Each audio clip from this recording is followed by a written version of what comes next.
제 23장.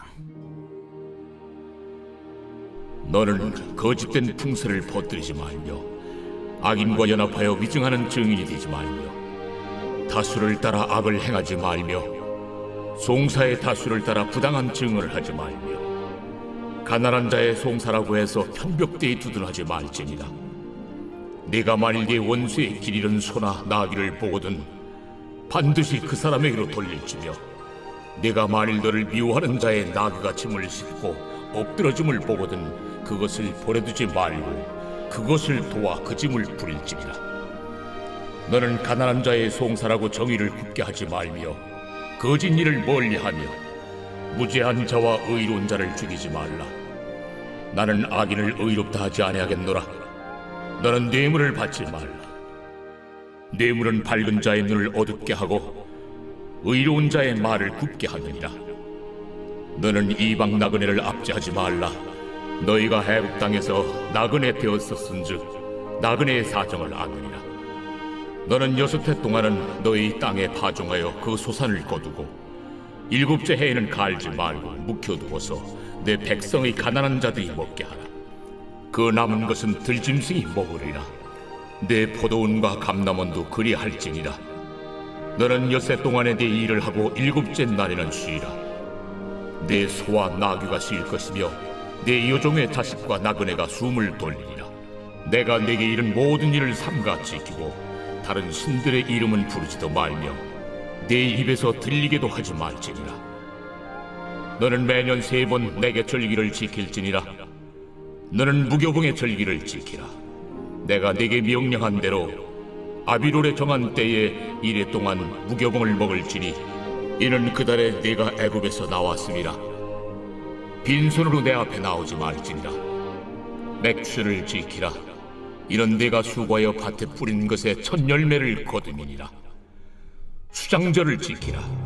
이는 네가 수고하여 이룬 것을 연말에 밭에서부터 거두어 저장함이니라. 내 모든 남자는 매년 3번씩 주 여호와께 보일지니라. 너는 내 제물의 피를 유교병과 함께 드리지 말며 내 절기 제물의 기름을 아침까지 남겨두지 말지니라. 내 토지에서 처음 거둔 열매의 가장 좋은 것을 가져다가 너희 하나님 여호와의 전에 드릴지니라. 너는 염소 새끼를 거미의 젖으로 삼지 말지니라. 오늘 하나님의 말씀은 출애굽기 23장 1절부터 19절까지 말씀입니다. 오늘 말씀의 제목은 안식의 참된 의미입니다. 저는 2014년에 성지순례를 다녀왔습니다. 그때 여러 가지 재미있는 기억들이 있었지만 그중 가장 인상적이었던 것은 안식일이었습니다. 그때 저는 성지순례 팀과 함께 예루살렘 호텔에 묵었는데요. 안식일이 되자 그날 음식은 훨씬 더 고급진 것이 나오고 풍성했습니다. 아마 규례에 따라 해가 지기 전날, 그 전날에 요리한 음식이 그 다음에 나온 것이었겠지요. 그런데도 아무튼 먹거리가 굉장히 많았습니다. 음료도 원래 한 2가지 정도 준비되던 것이 4-5가지가 준비가 되어 있는 거예요. 이스라엘은 참 건조한 나라거든요. 그런 음료가 준비되어 있으니까 참 행복했습니다. 그날도 여행 여정이 있어서 밖을 나가게 됐는데 대부분의 유대인 상점은 다 문을 닫았습니다. 몇몇 문을 연 가게가 이제 눈에 띄는데 분명히 아랍인이 운영하는 가게였고요. 유대인들은 전부 상점을 닫습니다. 아랍의 휴일은 금요일이죠. 그래서 유대인 거리는 지나치게 한산하고 황량한 느낌까지 들었습니다. 가이드 목사님께서 우리에게 또 하나 주의할 점을 말씀해 주시는데 재밌습니다. 관광객이라서 조금 제재가 덜할지는 모르겠지만 사진을 찍을 때 플래시를 터뜨리지 말라고 했습니다. 이제 불이 나는 거는 일이라고 규례에 어긋난다는 것이죠. 실제로 유대인 가정에서는 이날 불을 쓰지 않습니다. 엄격하죠. 근데 그중 제일 압권이었던 것은 안식일 엘리베이터였습니다. 이 엘리베이터는 자기 마음대로 문이 열리고 전층을 섭니다. 안식일에 버튼을 누르는 것도 일이라고 만들어진 엘리베이터입니다. 그래서 엘리베이터 안에는 아예 의자가 있습니다. 그래서 책을 읽으면서 전층을 가서 멈추기 때문에 언제 도착할지 모르니까 책 읽으면서 가도 좋다 뭐 이러면서 의자가 있는 거죠. 하여튼 고지식하게 율법을 지키는 게 히브리인들입니다. 유대민족은 이렇게 열과 성을 다해서 안식일을 지키는데요. 오늘 본문에서도 이와 비슷한 절기가 등장합니다. 바로 안식년이 등장하죠.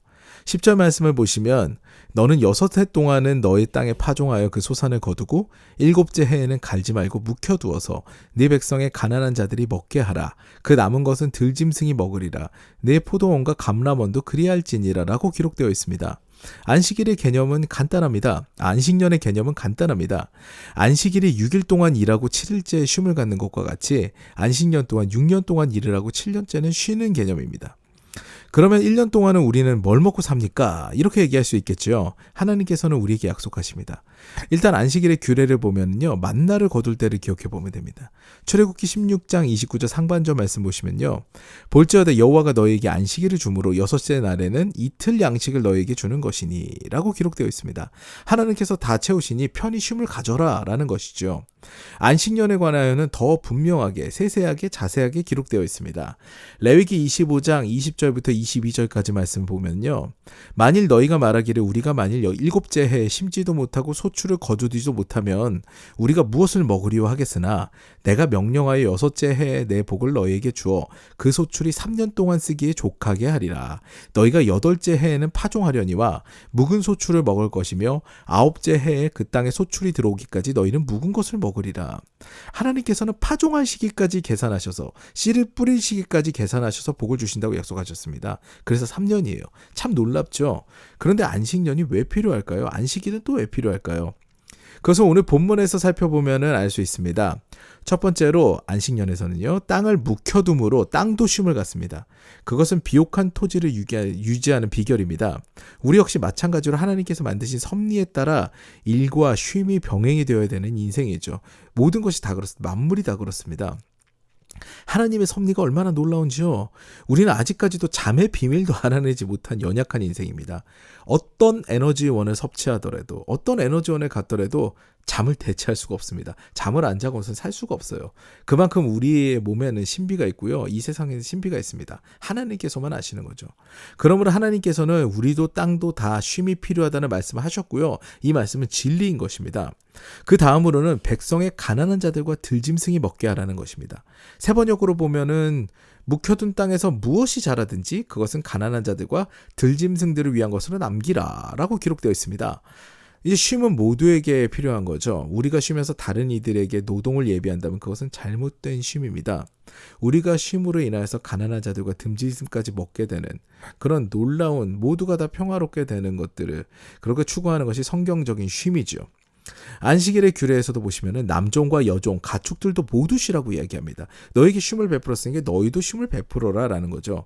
이 쉼을 지키는 것은 사실 대단한 믿음입니다. 하나님의 주권을 인정하는 것이죠.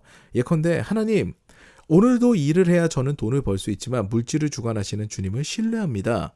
그러므로 저는 하나님의 명령에 따라 쉼을 갖고 살아가겠습니다 라는 고백이죠.